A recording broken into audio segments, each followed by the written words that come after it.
As we boarded the helicopter, it became clear that our risk versus reward ratio was strongly against us.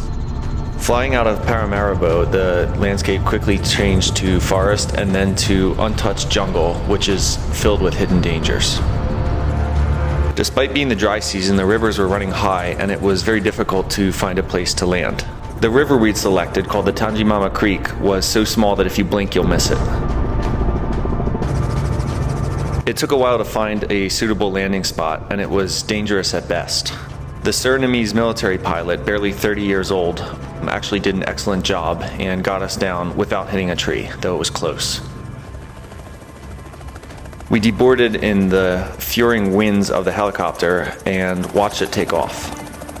As it flew away, it sunk in. We were completely, utterly, helplessly, beautifully alone.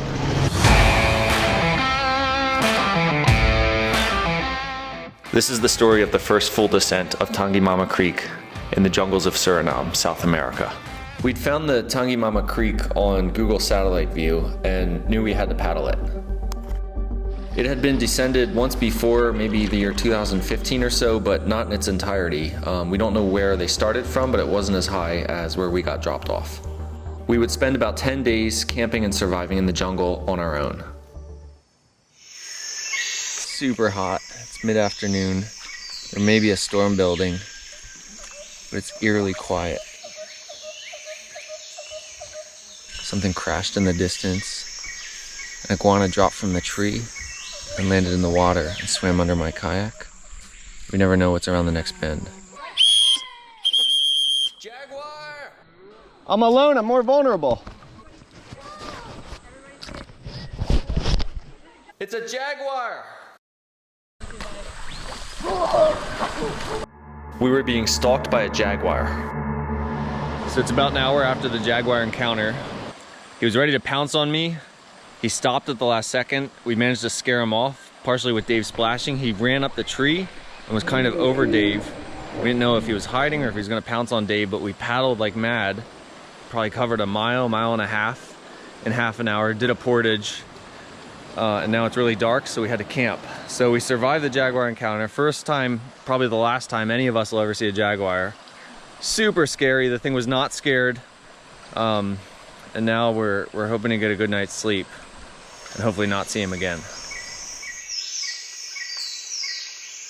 It's our third day on the river. It's the morning. We're just starting off. We're hoping to cover some ground today. Ideally 12 miles, maybe 15. We probably do have a set of rapids to portage, but the river should get a lot bigger when it joins with these two side creeks. Yesterday we worked hard all day and only got like 8.3 miles. Hardly a minute would pass without us finding some new obstacle or surprise, such as monkeys.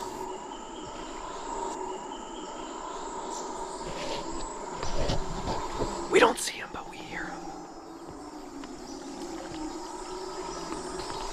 These are the Howler Monkeys.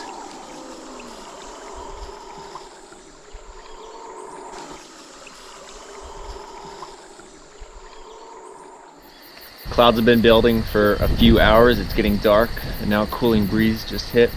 Rainfall is imminent. When it rains in the Amazon, it can really rain, and we saw our fair share of torrential downpours on this trip.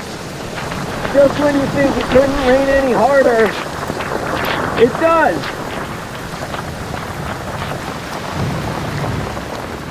Although we were never cold, we were constantly wet, including setting up our camp at night and crawling into our tent.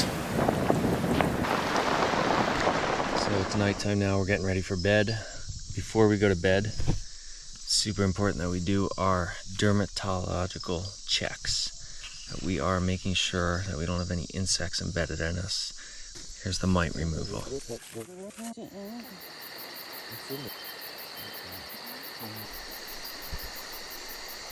So I probably just took several dozen mites off of my groin area, and many others off the rest of my body. I bet there was over 100 on me. Gonna get some rest and then check again in the morning and see if any new ones showed up.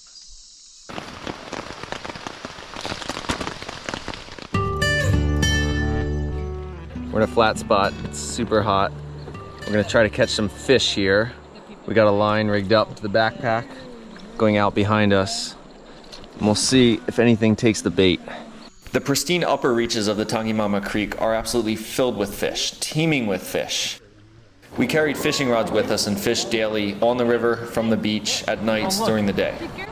So what happens is when you catch something, the piranha bite their tails. Despite assurances from locals that we would catch huge exotic fish, the only thing we ever got was piranhas. We tried different baits, live, plastic, and the only thing we ever got was piranhas, teeth and all. We're catching piranhas here at our lunch break, and Suhei just caught like our first fish ever, and it's this huge, medium-sized, aggressive piranha with red eyes.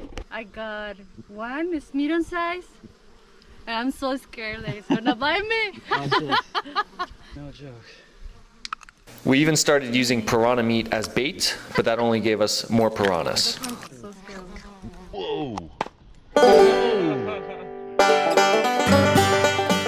Many parts of the river are flat, although it flows, but there are rapids throughout the river, and every day there are rapids to run and rapids to portage. Rapids are just one of many factors that make this an advanced wilderness expedition, as a popped boat or lost gear could be disastrous. This is our first real portage. We suddenly came upon like a 50, 80 foot class 5 plus, class 6 waterfall. Now we're beginning to carry all our gear through the jungle. Portage is short, probably less than 100 meters. It's really hot, heavy, and steep. We'll be okay. We carried a satellite phone in case of emergencies, but truth be told, there was no landing sites for a helicopter the first 5 days at all.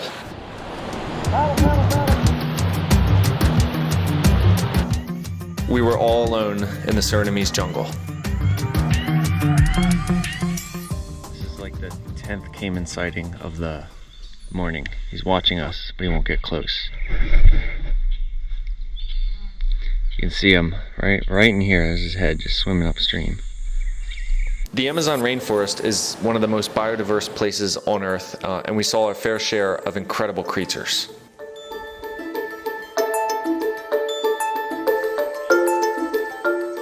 Though nothing attacked us, we were well aware of the many venomous creatures in the jungle. Right now they're like 20? Yeah, wow. One of the most painful insects in the world is the bullet ant. Don't get bit. I'll put my hand close so you can get size. That's the one. They bite, yeah? Very bad. Oh man, his jaws are huge. How much you give me if I let him bite me? Wow. I'm done. Hardly an hour would pass without a monkey sighting or hearing monkeys. They were our favorite.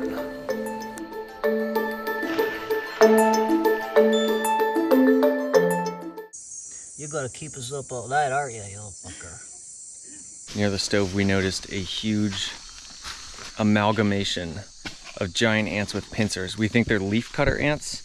Check this out. It's thousands of them that were drawn in apparently by the mashed potatoes. So these are the army ones. See those giant ones? Those stand on either side of the crew. You can see like this one, and he comes after you if you get too close.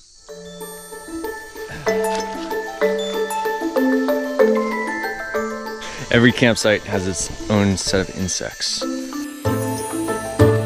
We've been out here for a week. Starting about 4 days ago, Dave and I noticed that there's like glass shards feelings in like our back, like in the skin, as if something's embedding itself. There's nothing to see, but today it's like pretty brutal. It hurts all the way down my arm, all the way going around my back, and it's spreading to my legs, and down into my groin. And we're pretty confident that we have some sort of jungle fungus growing in our skin. So right now we are at the confluence of the Tanjiemama and the Kopanam rivers. Tanjiemama joins with the Kopanam River. It picks up in speed and volume, and there are many fun rapids to run and some big rapids that must be portaged.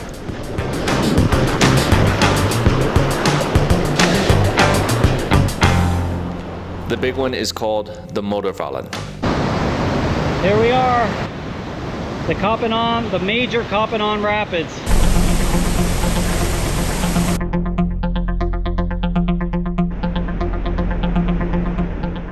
Around it is a half-day, complicated, mazy portage.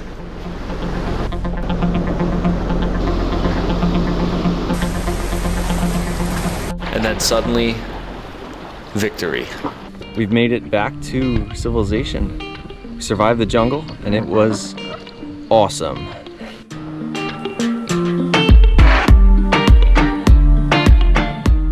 If you're willing to take on the risk, the Suriname's jungle is one of the most awe-inspiring and incredible places you could ever visit.